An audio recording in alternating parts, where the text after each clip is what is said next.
What you're explaining is like the line between self-awareness and manipulation. Because like, no.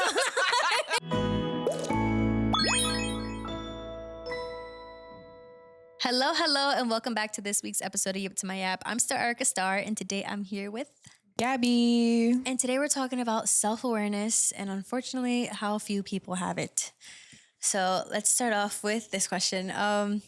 When you hear self-awareness, what does that mean to you?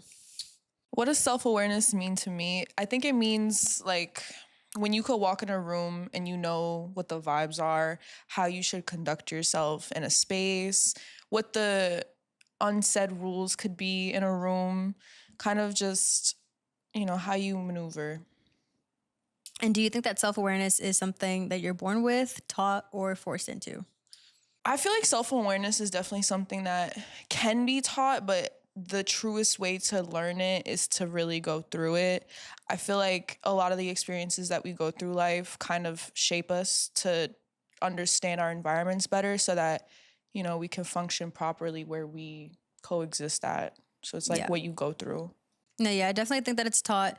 And I feel like if you're forced into that type of realization, then it's not for a good reason. It means that like you kind of fell too deep on the other end, and it's like someone had to tell you about yourself, or something came about where you were like, if I don't, reevaluate the way that I go about things, then things can end really badly for me. You know what I find often with that type of situation is a lot of people who grow up sheltered, when they go out into the real world, they don't know how to function with others or like how to communicate with others in a way that is like helpful or productive because they've been sheltered their whole lives. It gives them like a different perspective on like what other people are like because of the things that are said, say at home, like their parents might be saying, oh, these people are dangerous, you can't trust them, da da da, and then you go outside and then it's a whole different reality. So it's like also if you're sheltered, like it's really hard to be self-aware, I feel like. Yeah. Do you think people are more self-aware than not? I feel like people's self-awareness fluctuates. But I do feel like a lot of people lack like the deepest form of self-awareness. Even I feel like, probably the most self-aware person lacks the deepest self-aware traits. But I feel like, what was the question again? Do you think people are more self-aware than not? Yeah, I feel like people lack self-awareness. People really do. I feel like a lot of the time when I'm in spaces and I'm around people, I'm around folks, like, and they say like certain things and it's just like, did you even read the room? Or say like, even at work, like when people say certain things to you is like, what made you want to say that? That's an interesting thing to say. So I feel like those people lack self-awareness, especially in a climate like that, like in a work environment, is because they literally like they don't get checked very often in those types of spaces. So they just feel like everything that they say is cool, and then when someone checks them, it's like, oh my god, I didn't mean it that way. Yeah. And it's like, okay, well, now you learned. Yeah. There's your self-awareness lesson for the week. Yeah, like I think that a big key to being self-aware is literally just like growing up and realizing that like people think differently than you do, or people came from different places than you did, or like that people just will not like you no matter how many people do. It's like you have to, like, I don't know, I've done this with myself where it's just like I look at myself from like a bird's eye view, and like I am corny to somebody, I'm tacky to somebody else, I'm cheap to someone, I'm bougie to someone else. But it's like once you, I don't know, like I feel like it's everyone's just responsibility to be able to read a room, because no matter what, you will be something to someone. And it's going to be, you can be both of the extremes to two different people. So you know what, actually that concept is so debilitating sometimes, because when you really think about it, like how you're perceived, it can get so overwhelming too, is because I know like for myself, as confident as I seem or am, when I step into certain rooms, I'm so stressed about how I'm being perceived. Like I think it's like there's a problem too with like being too hyper self-aware, is because you're too aware of like in a different aspect where it's like your physical self, like when you become too aware of like your hands and feet and the way you're breathing and the way you're blinking, and you're like, fuck.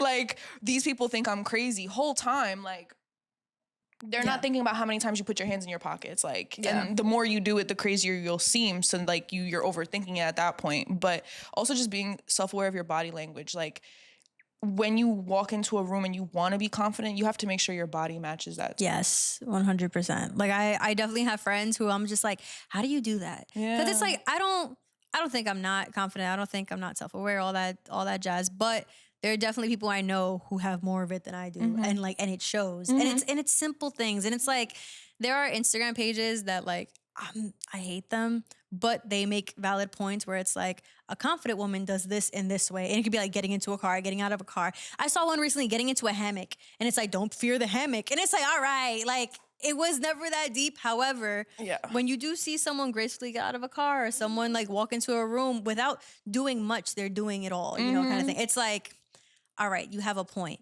So, but back to like the self-awareness thing, it's just like putting in the effort to be that. Like if that's what you think you are, then it also has to do with just being like comfortable with yourself and also just like self-acceptance and like all that stuff. Cause like I was saying before, like self-awareness is tough because it's like you have to be very real with yourself. You have to understand who you are in, you know, the world, what your role is and all that stuff. You have to understand what people want from you. You have to understand that like, you know, if all you are is an employee to this person, they don't care about how your weekend was. They don't care about whatever amazing thing that happened to you in the past however many days that you want to chat with them about.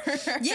And it's like sometimes self-awareness is knowing that you mean nothing to someone, but that can help When to you. shut the fuck up, basically. Yeah. Cause like it helps you not waste your time. It helps you not get your feelings hurt. Yeah. Like, no, this is really true. Like knowing where you fall in like social relationships and like when to stop. yeah. You know, not everyone's your friend. No, certainly not. Okay, so then what does it mean to be self-aware? I feel like we kind of reiterated this already, but like I feel like self-awareness, I feel like a, a lot of people, I feel like they convince themselves that they are self-aware, but you know, they don't practice the self-awareness that they so, you know, often preach of. I think self-awareness is a quiet act. Like it's something that you do without vocalizing that you're doing it, and it's something that you practice every day with yourself. You don't really lean on anyone for self-awareness because it just, I feel like, I don't know, I'm not a therapist, so I don't know, but I just feel like it doesn't work for me in that sense. I find that talking to myself a lot builds self-awareness, because say I have a relationship situation, whatever, like there's something that I need to figure out basically with another person, and I'm not going to talk to them directly about it because we're not there yet. The communication levels aren't developed to that point. I'm going to talk to myself about the situation and go through all the different, you know, possibilities and ways things can turn out. If I say this, if I say that, what would they really react like? That forces me to really pay attention to who I'm dealing with. Pay attention to how they react to other people. Pay attention to how they change their tones, their intentions, and all of that. So then you can figure out, okay, how do I move? Because at the end of the day, I feel like self-awareness is like playing chess. You have to know the right move, the right step, the right everything to get the right outcome. So it's like, you know, I don't know, I lost my train of thought. you're fine. But in the vein of relationships though, like for what you were saying, where it's like, you know, the self-awareness plays a big part in just like how you like go about things. It's like, especially when like I have friends in this situation. That's why I'm like, I'm not trying to blow them up. But, you know, it's like when you're dating or whatever and you're starting things with someone, it's like you have to accept the role that you play in that person's life if you're going to continue speaking to them. Because like, I feel like a lot of guys, at least, you know, that I've come across or my friends have come across, they're very honest in that they'll be like, hey, I don't want a relationship. I am also okay if we don't have sex, but I'm okay with having a companion of some sort, which I think is sweet. It's cool. It's like, oh, we can snuggle, we can watch TV. You know, maybe we can kiss. Cool. But it's like, I'm not ready for anything further. And I don't think that that's an issue. But I think that when someone doesn't have the self-awareness to understand that you accepted that and that now you are this person in this other person's life who is not, you know, someone you're gonna have like intimate relations with, who also isn't someone you're gonna have a relationship with, at least for now. Yeah, but not, okay, it's not just there, but like just view yourself or like allow yourself to view them the way that they view you. And if you can't follow through with that, then like just end it. But it's like it's the self-awareness part where it's just like that like I feel like fucks girls up because they're like, wait, so I'm just a companion? Like, and it's like, if you're not okay with that, then don't continue it. Like, the thing is, that's where the self-awareness fucks up because they're like, oh, but I'm a wife, I'm a girlfriend, I'm all these amazing things. And it's like, okay, then you need to boss up to yourself and tell yourself, like, you need to step out of that. No one has a gun to your head forcing you to stay in the situation. That's like when the Delulu sprinkles in and that Yes. masks over the self-awareness. It's like, now you're being delusional. Yeah. Been there, done that. Been there, done that. Yeah, I mean, every girl has. I'm not, yeah. But the journey coming out of that into understanding, like, okay, this is, word is bond, basically. So if this is what you told me and this is what you're sticking by, I too have to match that and meet that. Otherwise, I'm delusional, you know? And that's also being self-aware, is just being super straightforward with yourself. Like, this is dead ass the situation and this is what it is. And you can't sprinkle no glitter on it. Don't cover it in sugar and try to make it sound cute. Like, it's just being absolutely real with yourself. And I feel like a lot of people lack that. But yeah, because a lot of people, they like to say like, oh, my life is shitty. So it's like, because that's when you get into the territory of like people who romanticize their lives but in all the wrong ways. Because I am a huge fan of romanticizing my life. I'm very much like, you know, my apartment, my life, my job, even days that I'm just like, oh, even the damn sunset, girl. Yeah, like everything, you know, like even the things that aren't as, you know, magical as I make them seem, like I'm gonna believe that. Fine, that's okay. But some people are just like, all right, well, only person I can, you know, fall back on is myself. So it gets to the point that like that romanticizing stuff kind of trickles into like real serious stuff, and they're forcing themselves to believe something that isn't true. And it's like, okay, that's not how that works. That's not what we're saying to do. But yeah, so now that we're getting into relationships, first question in this section is, how do mother wounds shape how we show up in love? Good question. So I feel like the way you're loved by your mother really sets the tone for how you end up loving yourself and other people, especially in a relationship. I feel like it's so hard to say because it's like my relationship with my mom, up and down, interesting. The way, damn, she's gonna watch this. The way that your mom loves you is really the way that you learn to love yourself, because that's the standard. When you are born and you are growing up, you don't have an inner compass of how love is measured or how it's given and shared. That is the first person to teach you what love is and how it works. So I feel like if your relationship is either really good in that department or really bad, it's gonna directly reflect the type of partner you find, whether you like it or not. You have to do the work if you didn't, and if you did, then great. But then you also have to do the opposite end of work, where maybe your partner didn't have the best relationship with their mother. Yeah, and I think that's a level of self-awareness a lot of people aren't willing to face, because that's when it gets to the point of like therapist talk. And that's when you start hearing things like inner child, and that's when people start like zoning out and they're like, yeah, that has nothing to do with me. And also, a lot of people don't like hearing these types of topics because they feel like almost attacked, or they feel like, you know, like I feel like our generation particularly is really focused on healing whatever generational traumas they have in their family lineage. And a lot of older folks, they don't really like that we're doing that, because it challenges them to also be better. So a lot of people don't like hearing these things, because then it forces them to face what they've been through in their lives so that they can develop their self-awareness. And they don't want to do that because that's difficult. And once you're older, you don't really want to do that anymore. Yeah, especially when it comes to like the generational stuff. It's like, if we're bettering ourselves, it's like a smack in the face to whoever raised us, and you know, farther back and farther back, just because it's like, thought about it like that. Because it's like, if you're showing like, okay, well, I can do better, then you can too. Yeah, and it's like, and you taught me to be worse, but somehow I managed to be better. So every excuse you ever gave me about how you were raised is bullshit, you know. And it's not like, and it's not to shit on them by any means. It's just kind of like, you gotta put a mirror to their face and be like, this is who you are, and that's who I was, but I've become who I am outside of you. Next question. When someone says, I'm emotionally unavailable, take it or leave it, is that self-aware or avoidant? I feel like it could be both, but I also feel like that's just an excuse. Like, at that point, they just don't fuck with you. They don't like you. Yeah. But I do feel like saying that is really avoidant, is because you're not, like I said, you're not challenging yourself to own up to your quote unquote demons, you know, like Yeah. you're just like, this is what it is. That's also another thing I really don't like when people say things like, this is who I am, take it or leave it. Like, no, you can change if you really wanted to. And one thing about humans is that we are made to be changing all the time. All the time, we're forever shifting. Our minds are changing every single second. Every single time something new happens, your whole frequency just keeps shifting. So it's like, no, you could change. You could change. So Yeah. I don't believe in that. That sounds like bullshit and it's avoidant. And usually people who are avoidant are bullshitters.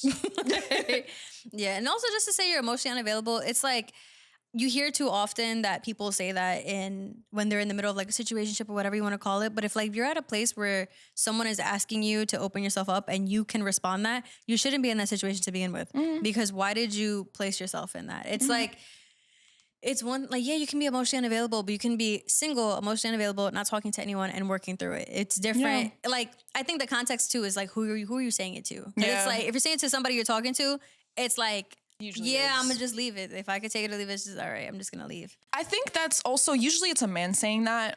Although women are in male fields now, so we are saying that now. But I feel like usually it's a man saying that, and usually I think that's just a way for them to gauge whether or not the woman that they're courting is going to accept below minimum. That's a way a man can see if you're gonna allow him to show up for nothing, for literally less than the bare minimum. But something that, and this isn't to defend men by any means, but sometimes I don't think that the guys know that is below minimum sometimes. I feel like that's weaponizing competency at that point. I feel like they know exactly what they're doing. They're like, oh, okay, I see this girl and I could tell that she's serious about me. That scares me. I'm an avoidant. So I'm going to tell her to see that if I say this, will she still stay? Because I still don't want to break up with her. You know, I still don't want to cut her out. But what if it's the result of like a mother wound and that's how his mother treated him? Can you still knock him that bad for that?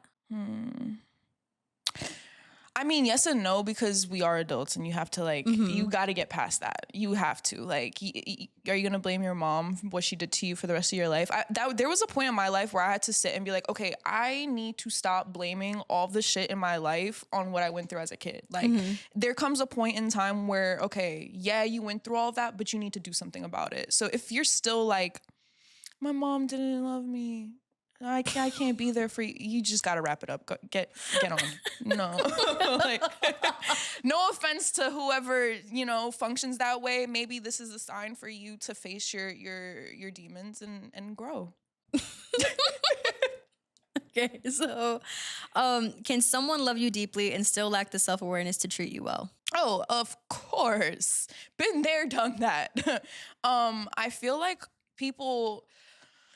the way people give love is the way that they want to accept it. And I feel like that's like inverse. The way you're supposed to give love is the way the person that you love wants to receive love. So a lot of people, they're like, oh, I wish someone would read my mind and do, acts of services for me. And then they think that the person that they're with wants the same thing. Whole time that person wants like physical touch or whatever. That's their love language. And you're doing all this shit for them, cleaning up, and they're ungrateful. And now you're mad that they're ungrateful. So it really depends, I feel like.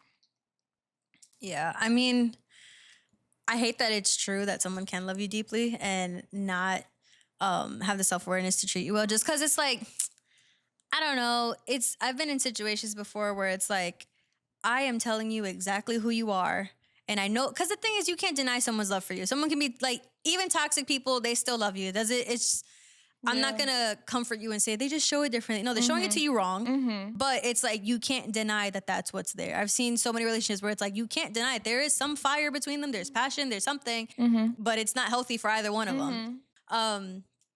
But the self-awareness, I think people just don't get through it just because it's like the self-awareness part is ugly. So it's like, you can love me. You can love me deeply. You can care for me. You can want to kill for me. You can want to die for me, all that stuff. But it's like, if you can't see within yourself that like you are treating me maybe how your father treated your mother or, or however, which way, whatever, what's it called? Guardian of yours, treated, another woman in your life or how you were treated, like all that stuff. Like if you're not willing to like look into that, it's like, I can't deny your love for me, but I don't have to accept it. Yeah. And it's a situation a lot of people end up in. It's interesting that you bring that up too, because I was thinking about this recently, and it was like, actually last night, when people don't have the self-awareness that they say they love you and they don't have the self-awareness to be considerate of you, it's such like a sad feeling, because it's like, you know that they love you, you love them too, but they can't see eye to eye on something that pains you, but they are so oblivious to this thing that hurts you, and they're gonna keep doing it because they're just so. And every time you try to say, "Hey, this hurts me," it's a problem. They're the worst person in the world. How dare you tell me that I'm like this and this, when in fact they just need to be like, oh, this hurts their feelings, even though I don't think it's a big deal. Like, this hurts their feelings. Let me stop because I care about how they feel. They're gonna try to find every excuse in the book to justify what they're doing with no intention of hurting you. Meanwhile, you're just like, just don't do it. It hurts my feelings. And then that made me think about how, like, you change the way you react for people that you love because you want them in your life still, and you don't want whatever keeps you guys apart to really grow. And it's like, that is the worst sometimes, because it's like, why is the youngest person being the most self-aware person in the room? You know? Yeah. But I also think that what you're explaining is like the line between self-awareness and manipulation. Because like, no,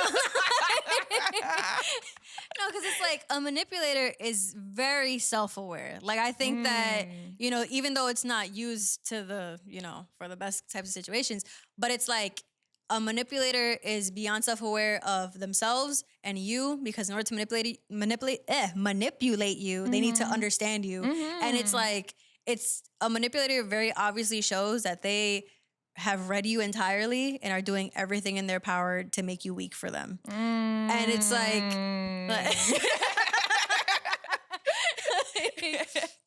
but I think that like someone who isn't self-aware, it still looks the same way. And it's like, it sucks because I don't want to keep talking about the same people on this podcast, but it seems to be like the worst people like I've dealt with happen to be brought up when topics like this get brought up. But it's like, I've had people who have full on told me all the ways that they tend to mess up in relationships and situationships and all that good stuff. And they're like so aware of it. Like, they're just like, they're like, you know what? It's really interesting how every girl I've ever talked to brings up the same issues. You know, like, it's just that's so crazy. Yeah, and it's like, but they aren't doing anything specifically to me to like, you know, be like purposefully mean. It's not even something where I'm bringing up anything that's like, oh, you do that and it makes me upset. It's just more of like, it's just the way that they are.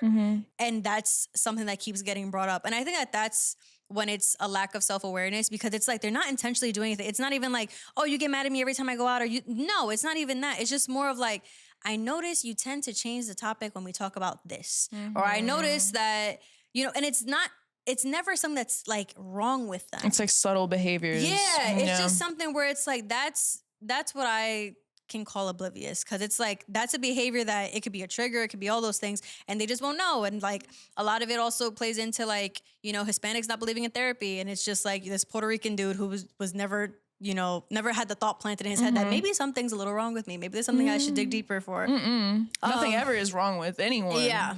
So that's what I have to say on that. Good take. Thanks. But let's go into friends, because we'll go back into relationships in a little bit. So, self-awareness and friendships. Why do you think it's hard for people to check themselves in friendships? I feel like a lot of people think that a friend is supposed to be a yes man.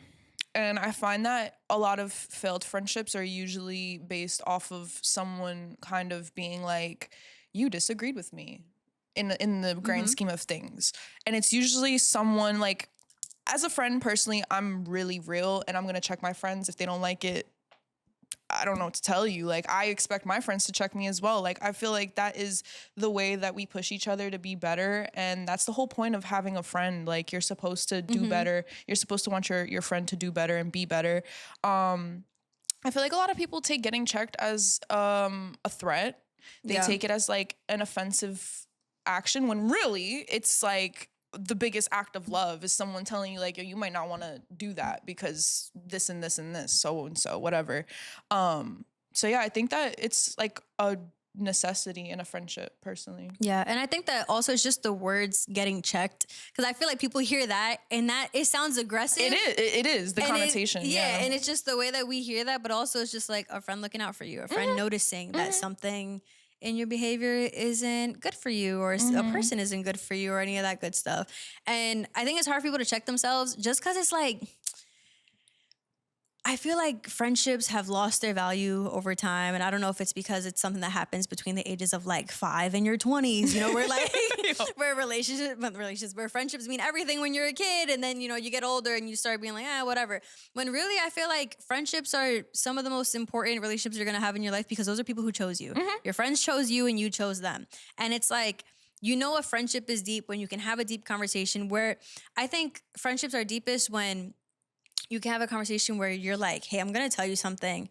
Not only are you not going to like it, but it's also something that I've noticed, something that I've been thinking about for a while, you know, because it's like when you truly care about your friends and you notice a behavior change, or you notice something that's just like not right for them, or you notice like a habit that they have, they're like, that's new. And I'm one of the few close people to you to be able to notice this. Because I think that's another thing too. It's like recognizing that you're one of the few people who can say this thing about this person. Because it's like, I've been a friend to people where I'm their one main friend, but like I don't see them enough or hang out with them enough to feel like I have earned the right to bring up a certain thing. Yeah. You know, and then like, I'm like, criticize. yeah, and then it's like, cause there's one friendship in particular that I have officially cut off, but it was hard because I knew I was her one main friend. I was the one person who could tell her about herself. I was the one person who knew her family, who knew her boyfriend, who knew everything, but I didn't see her enough to be able to say what I had to say without her being like, well, you don't know everything. You know, it's like, it was tough. So I feel like it's hard, I would say, I guess, like in her case, to check herself and her habits and all that, because she doesn't have anyone to tell her like that anything was wrong. It's like, that's what I mean. When you're surrounded by yes men, you don't have anyone to tell you and then your whole reality is skewed thinking that all these things that you're doing, they're valid. And then you get outside and the whole world starts hitting you left and right. And you're like, what? You're confused. You should have been working on your self-awareness, girl. yeah. And it's just like, I don't know. And like, back to what I was, because I know I kind of spiraled a little bit, but when it comes to checking yourself in friendships, I think it's also worth like evaluating the way that you just treat people, because I think it's just worth asking yourself, like, what would my friends say about me? Like if they were given an anonymous questionnaire that was going to be shown to me and they really wanted me to see everything about myself, is it going to be filled with like a whole bunch of like, you know, sneak disses, or is it going to be filled with a whole bunch of like appreciative, you know, moments and stuff? And it's like, I don't know. It's very much worth checking yourself, because it also like, you're wondering why people don't show up for you. You're wondering why people find it very easy to be on some like, oh, sorry, can't make it. I have insert bullshit excuse. You know, it's like, I feel like that's when it's worth like looking within and being like, maybe I'm a bad person. Maybe not entirely a bad person, but maybe there's a way that I'm lacking in showing up for people. Or maybe there's this extra thing that I'm doing that I shouldn't. Yeah. So yeah. How do you, how do group dynamics help ignore inconsiderate behavior? Ooh. This is a main reason why I don't like to be a part of group friends. Like when you have like a specific same set of friends, it's, you know, you might find your perfect set, but I find it that I always am able to tell out of one person, like the weird behaviors, the patterns that don't add up. And I feel like when someone does something wrong, say it's something politically incorrect, say it's something not nice, say, you know, it's just something that like, hey, that don't do that. Yeah. It's so difficult to do in a group setting because of like crowd mentality. If you call someone out on something in a group, everyone's going to turn to you. This is the same reason why people on the train and people in public spaces don't speak up for each other, is because they don't want to be the one to be speaking up for somebody else. Like that's too much of a responsibility and it's too much like of a voice, and you're ruffling feathers by doing that. And nobody wants to ruffle feathers. Like everyone wants to be, like I said, the yes man. But that's where you end up falling between the cracks, because nobody really respects a yes man at the end of the day. Like everyone knows you're just going to agree with everything that's said and done.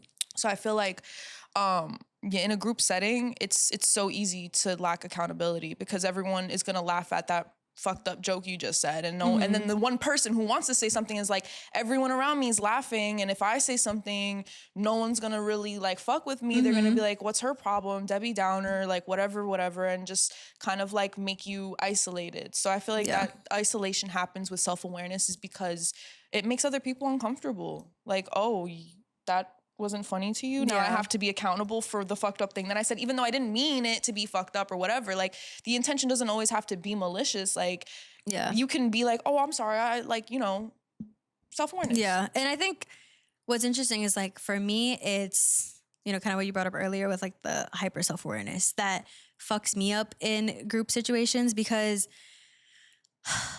when there's like an inconsiderate person in the friend group, it always happens to be a situation where everyone's just kind of like, oh, well, they're just like that. Like that's expected of them. That's just how they are, whatever.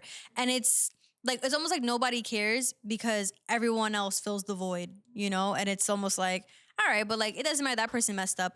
In my head, I'm like, then just take them out the friend group. Like if we could live without it, then just take it out. You know, that's how I go about it. But then like people ask like, oh, like, so why don't you say something? Or why don't you, you know, like, that's a whole nother thing. Like, and it's like, I start thinking like, okay, I can say that. But then you start thinking about friend dynamics. And it's like, even within a friend group, there's still, even if it's a small friend group, there's still pairings. There are people, you know, like I'm in a friend group and me and my boyfriend are in it. Everyone knows my boyfriend's on my side. Like that, no matter what happens. As he should be. Yeah. As he should be. Like, regardless, always. But it's like, you know, everyone knows that if I say something, I already have someone who's got my back. Yeah. Or like if you have friends who were like friends since they were like little kids, you have this feeling that no matter what happens, that's the person that's gonna have them. So it's like, I feel like when you want to speak up in a friend group about something, that's kind of like, it's this thing where you feel like you kind of have to have everybody's like, not like permission. An intervention kind of vibe. Yeah, we're like with everybody but the person, just to make sure that's like, are we all on the same page? Because why aren't any of us saying anything? And at that point, I'm out the friendship. Like if we got to do all this orchestrating shit and we can't just, you know, just be like, oh, you need to stop doing that. And then them being like, yeah, you know what, you're right. But I think it's tough to have, like, I feel like the perfect friend group is one where everyone very forwardly speaks their mind. And it's like, I just feel like sometimes there's literally just one bad apple and everyone just low key agrees and just no one says anything. And it's like, cause I've been in several friend groups and there was one that I was the bad apple. I was the one that I was just like fucking up left and right. And everyone just kind of agreed like, we shouldn't be friends with her anymore, right? Like, you know? I feel like I'm the bad apple almost in every single friend group. Really? But not in the sense of like, I wouldn't say every single, that's crazy, but most ones, yeah, because I just call everything out as I see it. And maybe that's a flaw of mine that maybe I need to find a better way to like address things. But I'm just so straight up. Like if you do something that I don't like, I'm just going to tell you the second you do it. Like, why'd you do that? Don't do that. You know, or I feel like sometimes that's the easiest way to do it. Yeah, because if you let shit linger and like sit in the air, it just creates resentment. And then like I've had friendships where I didn't really speak immediately on how I felt, and then tensions would happen, and then you know certain like unspoken, right? Like it's like someone's trying to one up you every single time you say something. They're trying to like fact check you, this and that, and I'm like, oh my god, like. Relax till eventually you reach a point where you're like, all right, I'm annoyed now. Like, what are we gonna do? And then it goes. But I think it also depends on just like the type of people, because I am the type of person who like I'll say things like flat out as soon as it happens. But I don't know if it's my delivery. I don't know if it's my role in the friend group, or maybe I don't know. But it's like my friend group in particular, we're all just a bunch of like jokey people, and I feel like anytime one of us gets like a little serious, it's just like. Not that it's not taken seriously, but it kind of always sounds like a joke. Yeah. Like as someone who jokes about everything, even when I'm checking someone, I'm still being funny as like a way to soften the blow also.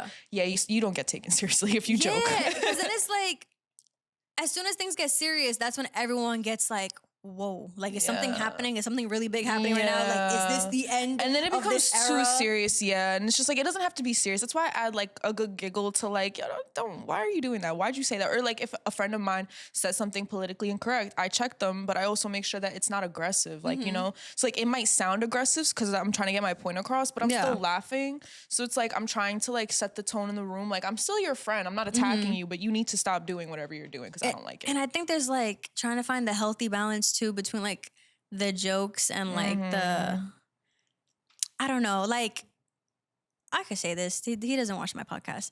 But like, dude, I have one friend that's like, he's always late. And like, whenever he's late, we always make a joke about it, like, oh, this motherfucker came in 2 hours late, ha ha ha. But it's also like, can we take a minute and say that shit's unacceptable? I would be that friend. I would be like, yo, ha ha ha. But like, we've been here for how long? And that is so inconsiderate. And I'm still joking. Like, this but is the how thing I is, talk. you could say it. Yeah, You could it's say it tough just like love. that, Yeah. but it's still not taken as seriously as it should be. Because we've done that before, where we've been like, okay, but for real, like, it's been X amount of time, and it's like conversation continues, keep the outing going, whatever. Like it's just a thing. I don't know. That's just the way that they are. No, I can't let that slide. I turn up. I'm like, no, we're gonna get to the solution. If we can't get to the solution, then we just don't. That's it. We part our ways. I've always been that way. It's either we go or we don't. So outgrowing friends, is that self-awareness or avoidance? I feel like it could be both things. It really depends on what the circumstances are. I feel like, for you to outgrow your friends, it would have to mean that your friends aren't growing with you, which, at that point, give or take the situation, like depends on what your friends are going through, whatever. I feel like if they're not growing, you should be helping them grow. But then it depends if the chemistry is still there for a friendship. I feel like you can outgrow people. You can outgrow, I think people are meant to be experienced. They're not meant to be like in your life forever. So one thing about that is that like each person is an experience. Each person is supposed to teach you something about yourself and about who you're supposed to be and how you're supposed to treat the future people in your life that you haven't met yet. Each person teaches you a lesson in all of that. So I feel like you can outgrow a person. But I feel like if you haven't tried, like if you're not able to sit there and be like, oh, I did my best, or, like I put my everything into this friendship, then you can't really say you outgrew them. Like you have to put everything you've got into a friendship, and then you can say, all right, I have nothing more to give here because I've given everything I've got and it's just not working. Yeah, there gets to a point where it's like their growth is no longer your problem. Yeah, like if you can't keep up with at least like me, at least even communicate like, yo, I'm going through a tough time. So you just know like there's different seasons for life, there's different things that we go through, different phases. So it's like as long as you're trying to be open and vulnerable and like trying to develop a connection with somebody else, because it's not easy to develop a connection with another person. Like you need to use your voice, you need to be vulnerable, you need to be like transparent. If you're not willing to do any of that, then yeah, you're not growing as a person. So it's not somebody else's responsibility to teach you how to be a good friend. You know what I mean? Yeah. Like in the same way that you're meant to experience people to learn different lessons, it's up to you to like take the lessons, use them, and better yourself. Because especially for like outgrowing people, I feel like people love saying like, "Oh, I outgrew so and so," da da da da. When really all it was is like you had a birthday dinner and they couldn't afford it and they didn't show up, and you're like, "I outgrew that bitch." Bye. Did you even communicate? Like, yeah, like a lot of times people like saying outgrew, and it's really like, no, you just kind of got annoyed with them and you threw them away. Yeah.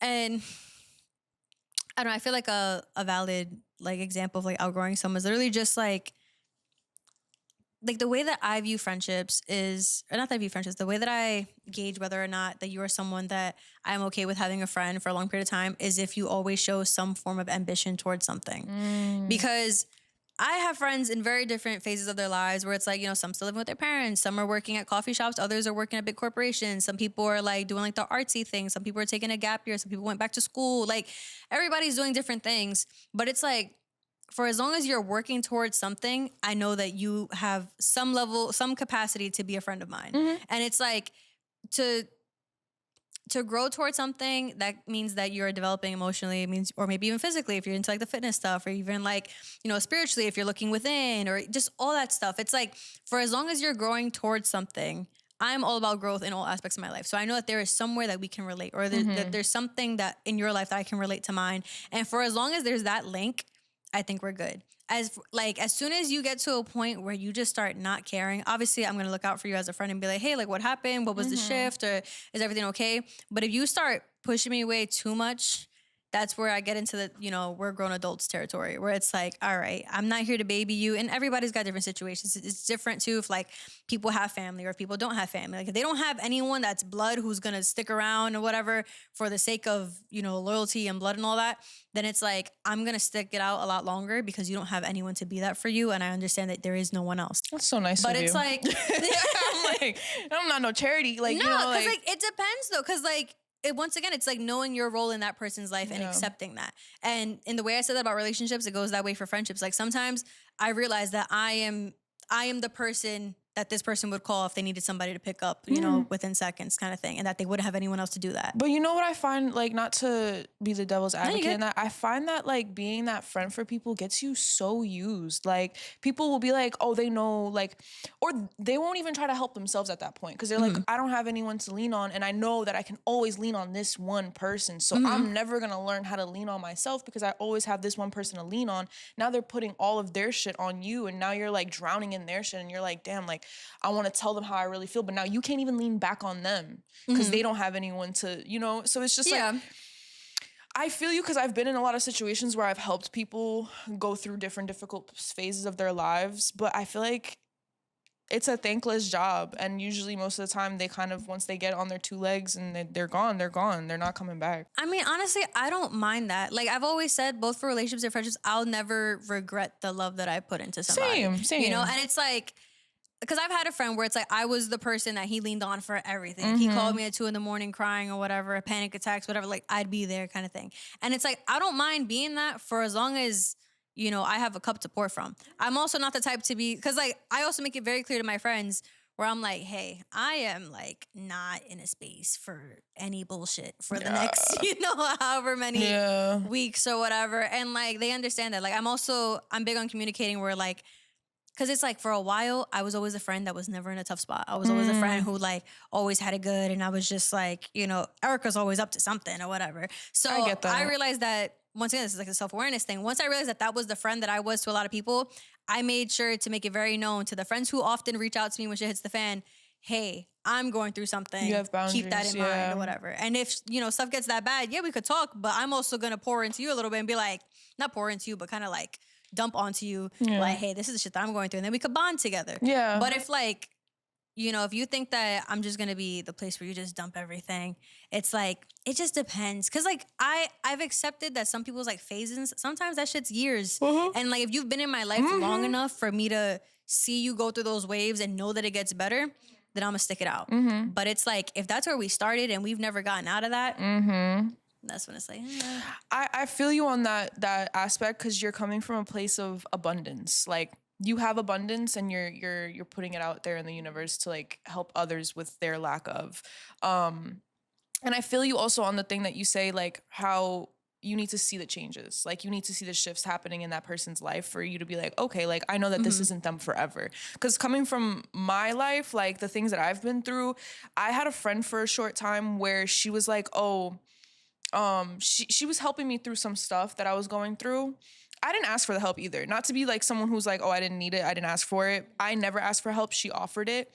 And then when I wasn't meeting her expectations to where she thought I should be in my life, she basically was like, discarded me. Oh. And now I'm probably doing better than her. So not to even measure like, I guess accolades or accomplishments, but it's just like to go and show like some people will do something for you out of a place of self, like they want to validate themselves for being like, I'm a good person. I changed you. Yeah. And then when you don't change on their timing and when you're not on their timing or when they expect your timeline of success to start and finish, whatever, like this girl literally told me to put my cat down because I couldn't afford to, oh, that's crazy. give him surgery or whatever. He had something going on with him.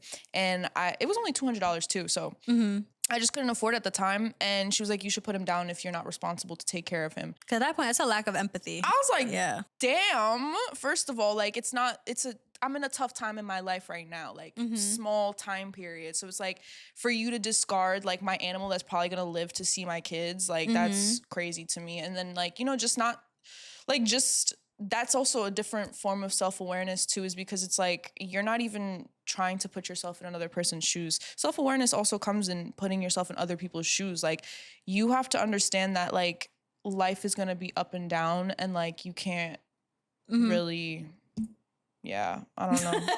That just pissed me off because I was thinking about my cat again. I was like, I can't believe that. Like that is so crazy to me. And I just feel like, I don't know, that's evil. Yeah. And it's like, you know, on her end of the self-awareness, like she can't see that it sounds a lot more like she was viewing you as a project, and you not becoming what she wanted you to be was a sign of her own failure. And it was just like, well, where do you actually need that validation from? Because you're looking for it in the wrong places and making it up for yourself and your friends in tough spots. Or whatever. Okay, so single and dating. So why do people demand self-awareness in others but resist it in themselves? We literally just touched on that, but I feel like it's because they have a higher expectation. Like I feel like a lot of people can't see themselves and how they act, and they think that maybe they're at this level and they're really down here. But I feel like people expect a lot more from others, and I could say I've been guilty of doing this too. Like you expect other people to do more for you, and then when you really sit back and realize like, okay, what am I doing for this person, and it doesn't align, a lot of people don't have the accountability to be like, okay, I need to do more because I'm clearly not being a good enough friend. A lot of people will sit back, look at the statistics of what they're doing and how they're showing up, and they'll be like, no, nothing's wrong with what I'm doing. No, I don't need to do anything. I don't need to change. And that's often where people get misaligned, or they start to break apart, because it's like people don't see that they need to put the effort in where it matters. You know what I mean? Yeah, and I've even thought about that recently, because sometimes I think like that I'm a bad friend and that I'm not doing enough. And when that really wasn't the case, just that I don't know enough about my friends sometimes. Because, you know, like you have certain friends that talk to you more often than others. So like you can be there for people who speak to you regularly, who just tell you random shit about like a bad day at work or whatever. Stuff that like, you know, a friend that you speak to maybe like twice a month or something won't tell you, because it's like, why am I going to hit up Erica on a random day saying I had a bad day at work? It all just depends on your friendship dynamics. And I think that once I started thinking about the people who I thought that I could be a better friend to, simply just because of us not being around each other more, it just became a matter of like asking questions and also telling them like, hey, you can tell me when shit hits the fan. Like you're not a burden to me. Because I think that as we get older, everyone thinks like, oh, like I would be a burden if I talk to someone about this big thing that happened, because they're going to think that they have to help me. You know what it is? I feel like it's because society has convinced us that anything that's not positive shouldn't be shared. Like only accomplishments, accolades, like should be celebrated. Like my friend just died. Now what? You know what I mean? Yeah. Like you have to be there for people in all forms of life. Otherwise, it's not really a friend. And another thing too is I think that people assume that if they come to you with a problem, that they sound like they're asking you to fix it. And it's like, that's not the case. Because that's what I used to think. And once again, this goes back to like parents and how like you're raised and shit like that. Because like for me, if I go to my parents with a problem, it's getting fixed. It's getting fixed by the end of the conversation. If for whatever reason, if there was ever a day that I called my mom or my dad and I was just like crying about like rent, and I'm like, I can't do it, the Zelle would be sent within the phone call. Like, and that's just how I've been raised. I'm sorry.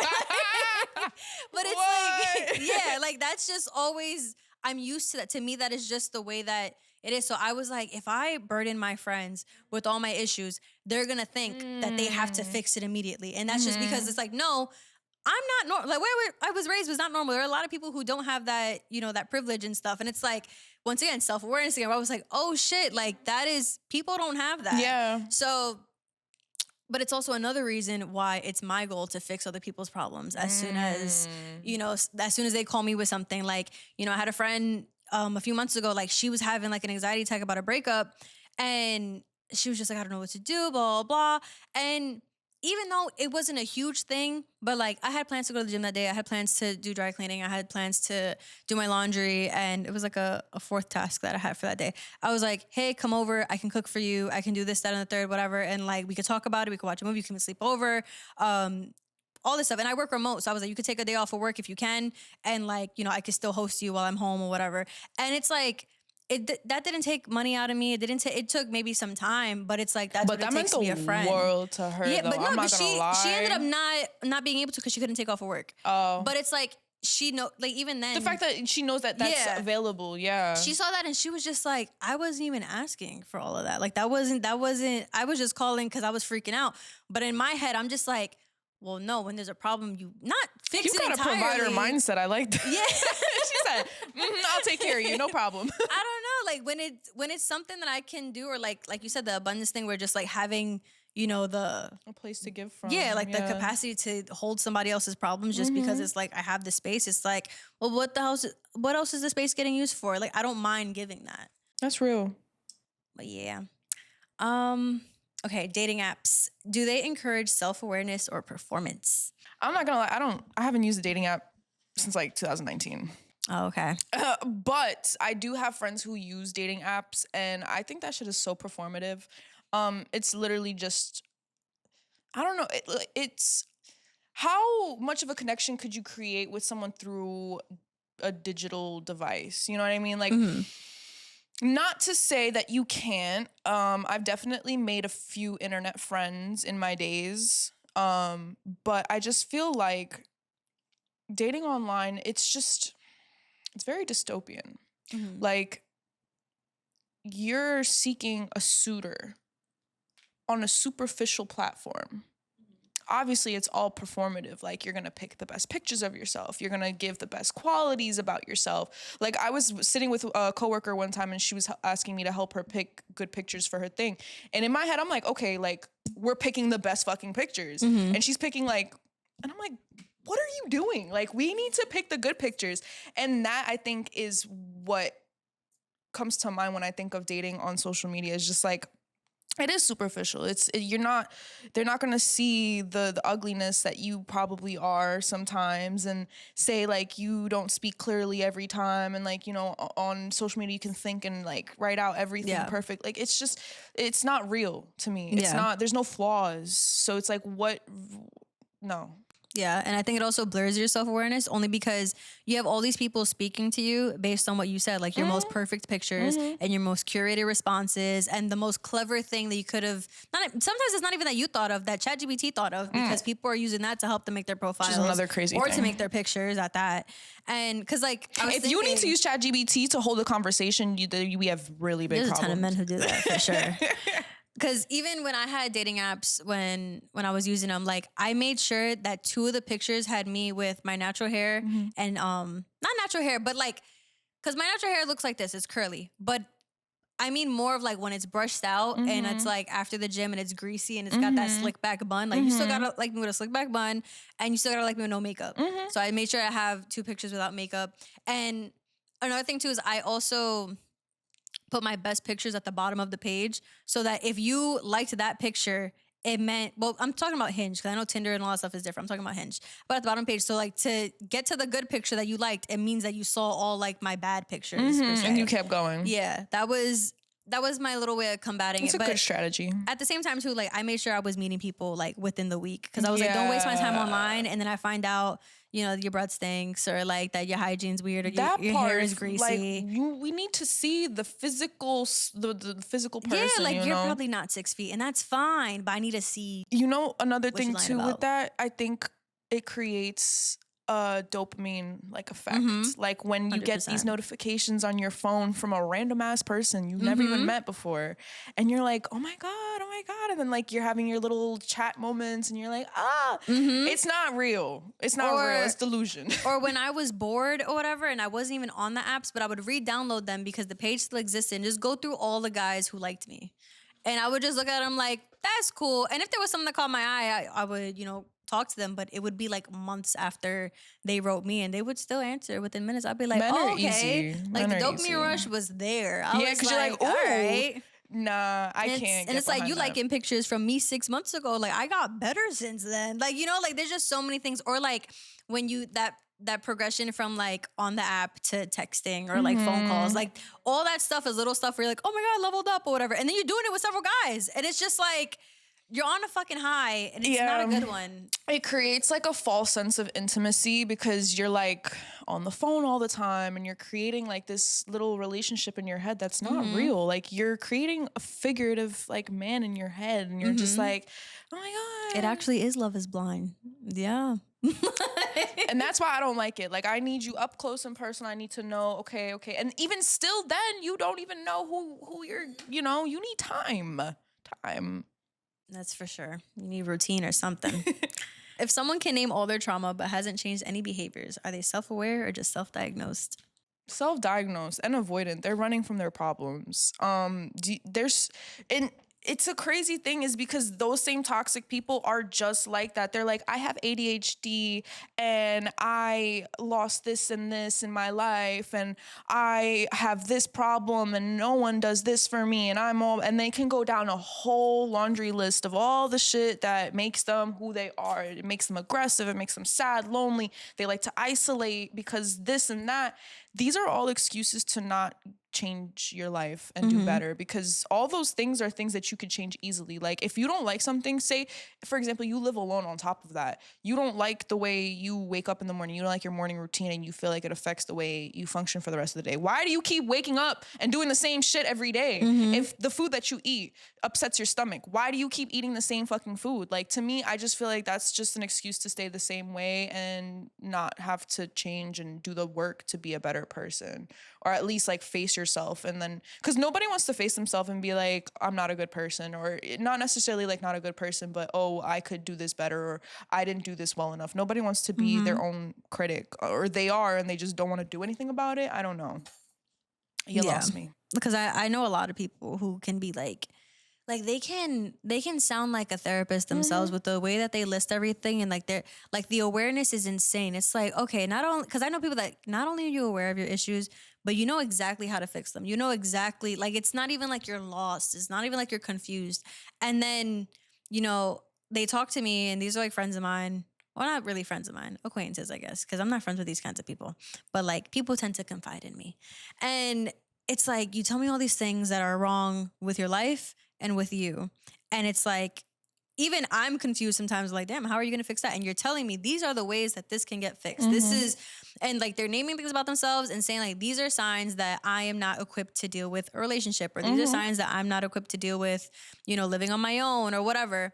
And you see them again, and it's like, they're putting you on, and they're like, oh my God, do I have something to tell you? And it's all the destructive behaviors that they just said, that they just explained to you and said, like, these are the things that are wrong with me, and this is why I keep digging myself in the hole that I'm in. And I'm like, this literally sounds like me. I'm literally like listening to you talk. I'm like, wait, fuck, low key. But like, okay, I actually like work on those things though. Like, I tend to have destructive tendencies, and like, I do find that I'm in those types of scenarios where I'm like, why does it keep happening? But like, I'm catching on, and I'm working on it. it's trial and error. Yeah. But I have to say, like, that's what I mean when I say like, you have to be trying. And if you're not trying, you're not really doing anything, because it's like, that's self-awareness right there. You're describing something. I could take offense and be like, that's me. Like, I'm tight now because that's the reality of it. But instead I'm like, that's me. I still do that. Like, and that's real, because you know what you do and how you are. And then once you are aware of that fact, like, yeah, I do those things, then the next time you try to do something destructive, you're like, because every time now when I try to do something destructive, or not even necessarily destructive, but like something that's like kind of chaotic and like, you know, out of the routine of what I normally do, I'm like, I don't do things like that anymore. Yeah. But so then how do you keep yourself accountable in those moments? Because it's like you can accept your faults when it comes to self-awareness and stuff, but at the same time, it's like, there's only so long that you can accept that without just becoming ignorant or sounding ignorant. So like, what's your plan for being accountable for those kinds of things? Yeah. No, because I do find that I do sound ignorant sometimes when I fall into my like negative habits. But I think it's just kind of like when I get sick of it, I'm like, okay, enough is enough. And I usually get sick of stuff pretty fast. Like, usually when I'm just like, all right, this isn't good for me. This isn't positive. It's not pushing me anywhere positive. And it's just fun. If it's something that's fun and it doesn't have a long-term goal, I'm gonna dissipate out of that and like retract, and then be like, okay, you were kind of having a little too much fun, like relax, focus on what's important, do what's right, and then build your personal self. So what I do a lot is like I'll journal and I'll like address all the things that I feel like I could have done better. And then like at the end of the journal, I'll usually try to be like, love on myself. I'll be like, you're good. I'm grateful. I'm happy. I'm abundant. I love my life. And I'm so grateful for everything. Even if I had a horrible fucking day, I always make sure to feel grateful for my life. And then I'll just try to like take step by step on working on those things that I do. Like it's not something that happens overnight, and it's not like a clear plan. That's why it's just the blinds blur. But I just make sure that I don't do the things that make me feel empty. Like say you do something and then you feel like it didn't add to your like heart or your life, your soul, and you're just like, okay, what did I do that for? You don't do it anymore. You stop doing it. Okay, so can self-awareness exist without spirituality? I feel like it really depends. Spirituality assists self-awareness because a lot of spirituality, religion, you are forced to reflect on yourself and your behavior and your actions and how you conduct yourself in the universe. So it definitely helps, although it could assist in lacking the self-awareness. It depends on what type of person you are, what type of spiritual journey you're on too, because there's certain spiritual journeys that force you to face everything that you have that affects who you are as a person, affects your full function to, you know, like to really practice that spirituality belief. Like you really need to like give it your everything. So it really depends, because I grew up Catholic. And as I grew up, I would fall in and out of the beliefs, like personally, not that I would stop going to church or whatever, but I would just like have phases where I'm like, I don't believe in this. And then I would have phases where I'm like, I do believe in this. And I think that having those thoughts too, it creates a lot of self-awareness, because you have to start thinking about a life that you can't see. You know what I mean? You have to start thinking about rules that were made, and you're like, who are these rules from? Why am I following them? Then the rules that are consisting of like the morality compass, like all of that, like it really forces you to start reflecting on yourself. And like it's up to you whether you decide to bloom in self-awareness or you use it as a coat over all the bullshit that you do naturally. And then you're just like, well, I am a spiritual person, so there's no way that I could be a bad person, versus like, you know, just being like, I have things that I need to work on. And then your spirituality is just in the background. Like you don't use it as a defense mechanism. Yeah, I'm in a different boat than you are, because I think that like I feel like it's almost inevitable for spirituality of some sort to come up when you want to work on becoming more self-aware. And I think it's just because like when you have to look that deep within yourself, it's like when the focus is just on you and it's not on this like other thing, whether it be, you know, some like written text, or whether it be like practices that were told to you from the time that you were a baby, that's like, this is the way to be.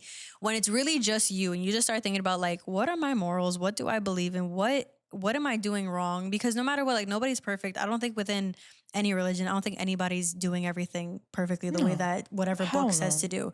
So it's like, once you realize that you were just a human and all that, it's like, it's really hard for someone to want to become like self-aware to the degree that at least I'm talking about, without doubting things and without like feeling like, hold on, like I believe different things. Like once you look within and you realize that like the things I was taught are not necessarily the things I believe, or the way I was raised isn't exactly the way that I would even raise my own kids. Yeah. It just gets to a point where it's like, and I'm not saying you abandon religion, whatever, like if you do believe in anything, like it's not about that. It's just kind of like, there is a part of you though that is thinking about your place on the world rather than like wherever you go after you die or wherever you were before you got here. And I think that self-awareness also, it just has so much to do with your place in the world and how you impact others and how you receive things. And I think it's just this thing where you realize like, so there's so much, like willpower is so strong. Like you can literally do anything. Like, and that's just something that I've come to or whatever with my own journeys and stuff. It's like, I can literally do anything I want to. And it's like, I know this is like a popular topic right now, but like the whole like Kai Cenat thing, where it's like, he can be a streamer and like, he just stops doing everything. He's like, well, I want to read more and I want to get into fashion. And it's like, who's telling him not to? Like, it's just like, And I think he's a perfect example of self-awareness versus being performative, because I saw like this one post where someone was like, he's not being performative. He's literally doing the thing. He's literally trying to study. He's literally putting himself out there, and he's aware that he's, you know, he can fail at something that he's never done before, and that's okay. But he's also just like, he knows that he doesn't have to just be whatever the world wants him to be. He doesn't have, like, it's not performative if he's actually doing the work. Yeah. And I think that's all, you know, what self-awareness is too. It's just like doing the work behind the scenes, doing all the ugly stuff. Because in the same way he has like his version of ugly is like that side YouTube page where he's just kind of like, oh, I'm just doing this thing. I'm learning something and you guys are going to watch me in the process and it's not perfect. And, you know, you guys know me as doing this one thing and now I'm going to do something else. That's not performative by any means. That's literally figuring yourself out. Yeah. And I think that that's worth commending to some degree. I was about to say, I would commend that too, because that takes a lot of courage to just, you know, expose yourself to so many like outside environments that can affect you. And also he's super influential. So the fact that he knew that like how he needs to maneuver also shows self-awareness, because the man has been charged for inciting riots before because of how many people show up for this person. Like, and having that type of power, you must be self-aware, because how else will you know how to utilize that in a good sense if you aren't? Like, you need to know what the fuck you're doing. You just do. And you need to know what you're capable of also. Yeah. I mean, and it also could have gone, you know, one of two ways. It's like the self-awareness side, which is the route that I think he took, versus like the performative route where he just could have kept being a streamer, making millions, and just been like. But then that just limits him to just that. And that's the same way like for us is like your self-awareness expands your life really. Because it opens you up to so many different scenarios and options. And also you allow yourself to fail. I like when you said that, like you allow yourself to fail, because failing is just another step closer to succeeding. Like, yeah. And not to sound like, I feel like I'm going to sound like one of those pastors or whatever, but it's like, I feel silly saying this, but it's like the power really is within. Like, it's just But it is though. But it is. We are an energy source. Like we produce energy, and everything that we do, exertion, even my hands moving around, like this is energy. This is everything moves, everything lives. So it's like that's part of it, you know? We are the power within. So is suffering necessary for self-awareness? I don't know. For me, in my life experience, I feel like because I suffered, I gained a lot of self-awareness. Because without the suffrage, I don't think I would have known that there's a reason to reflect and be aware of what, you know what I mean? Like, you don't know how you have to function until you are put in a situation where you need to figure it out in that moment. And I think with survival mode, when we're in like fight or flight and we're trying to survive, I think self-awareness is a huge trait of surviving. Like there's children who are more self-aware than some of us because they have to survive some type of way, and their way of surviving is reading the room. Like knowing what step to take. Self-awareness also is like strategy. Like I said earlier, like it literally takes, like, it's almost like math sometimes. Like you're like, okay, if I do this, if I do that, if I do this, then this, and then I do this. So then this is, so it's like a whole thing that you have to put together to really figure it out. And I think that survival strengthens your self-awareness, but it's unfortunate because you shouldn't have to go through things and pain to really be your best self, but that's just who we are as people, like the humans that we exist. It's just what it is. And you know, you brought something up for me where, because I've thought about this like a lot. I just had a conversation with my mom recently about this, where like what you said reminded me that like self-awareness requires a certain level of critical thinking that a lot of people lack. And I was telling my mom, because like, you know, I've noticed, like I have like a larger, what's it called, like gay audience than I did before. So I've been talking to more people who like swipe up my stories and stuff on the pod page and all that.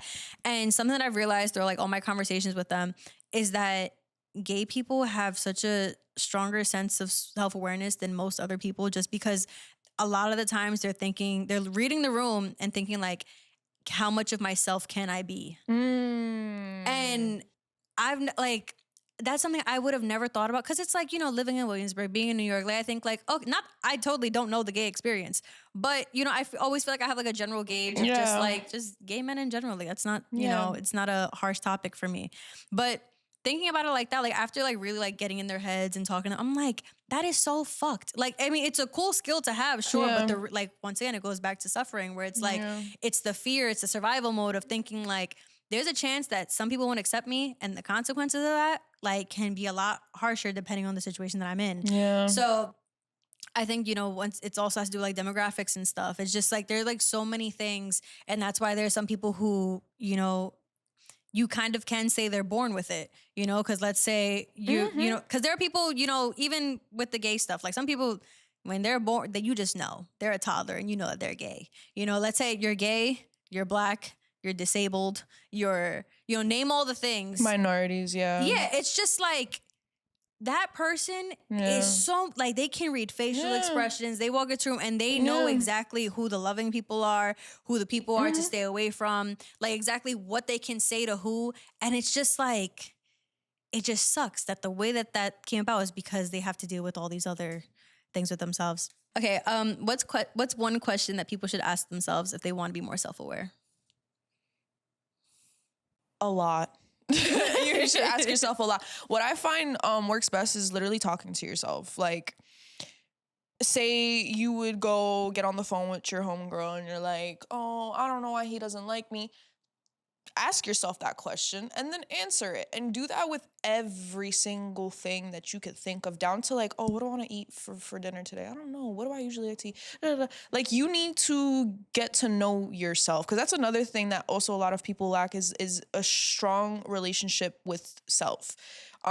You can only go so far with knowing, with being friends with other people, if you don't know yourself well enough. Like, you need to know what you like, what you don't like, how you like your coffee in the morning, how you like your bed, how you like the temperature, how you react to things. Like, you need to be create a bond with yourself, and ask yourself all the questions and answer all of them, and then those answers are going to change too. Those questions are going to change. It's literally like an experiment on your own brain, but you're the scientist in the equation. So yeah, I was actually just having this conversation today with my boyfriend where he was talking about how like he often says I don't care about certain things, and it could be like the simplest of things where it's like, oh, like, does it matter to you if we go to dinner, you know, at 6 o'clock versus 8 o'clock? He's, oh, I don't care. It's fine, whichever. And like, for a lot of little things, it's like, oh, I don't care, whichever. And then he was talking to me. He was just like, you know, like that just brings you into like this space where it's just very, not nihilistic, but it's just close to apathetic, where it's like, if you just say, I don't care to a lot, like, nothing brings you joy. Like, there's nothing that gets you to a point of like, yeah. And he was like, I don't want to live like that. Yeah. And like, cause he started realizing he says it a lot, and like he listens to a bunch of podcasts, and there was this one with Tony Robbins that really like got him like, wait, I need to live a life towards joy and stuff. And you know, to what you said about like, you know, the way you make your bed, the way you like your coffee, like all that stuff, like it matters. Like when you know that much about yourself, and it's not about like psychoanalyzing yourself, but if you know that you're someone that likes your bed made as soon as you wake up, that should give you a hint that you're a little closer to a type A person than a type B person, you know? Or if it's like, if you like your coffee a certain way, maybe it's because you need more energy or less energy than like it's all, knowing yourself just allows you to know who you are in relation to the rest of the world. Because it's like, once you start looking at those things, looking at the way that, you know, the way that you keep your room, like, do you like things out in front of you, or do you like things concealed and put away? What does that say about how you know, keep your space? And how you keep your space says a lot about how you are yourself. And it's just, as soon as you know yourself enough and you see other people with similar traits, you can see how the world treats them. You can see how they treat the world, and you can be like, okay, how can I change that? Or how can I be that? Or is there anything I want to change? Like, there's just so many things worth questioning and worth looking into that can help you live the life that you want to live. Facts. And our last question, if self-awareness is a practice, what does it require daily? I feel like we kind of answered it. Definitely. Questions and answers from self. I think that's the biggest thing. Like, you literally just, every single thing. Like, I talk to myself at the grocery store. I'll be like, would this taste good with that? Does this make sense? Do I like that? No, I don't. Oh, or if I trip, oh, that was crazy. Like, literally, I talk to myself everywhere, and that's how you get places. You answer, you ask, you answer, you ask, you answer, and then you get somewhere. Yeah. So not only ask and answer, but listen. Yeah. And I think, you know, once again, it keeps going into just like relationships in your life, because then you start thinking about like when your friends talk to you and they tell you things, are you listening? Or are you just waiting to talk? Yeah. And it's like, so when you're talking to yourself, is it like, are you talking because we told you to talk to yourself? Or are you like taking in what you yourself are saying? I know we're getting very like into it and Do stuff. it. It's like that Shia LaBeouf thing. Yeah. Just do it. But it's true. Like, it's not crazy. Just, it's okay to care about the way that you think and to think about the way you think, and, you know, dig yourself into a little rabbit hole if it's worth getting you somewhere further mentally, spiritually, physically, all that good stuff. Yeah, reflect. But yeah, well, thank you for coming on. Thank you for having me. This conversation was definitely fun and fulfilling. Yeah. Thank you guys for watching. Thank you guys for listening. Please like, comment, subscribe, and give 5 stars if your listening or viewing platform allows you to do so. Hell yeah. That is all I've got for you guys. I love you, and I will see you guys next week. Bye.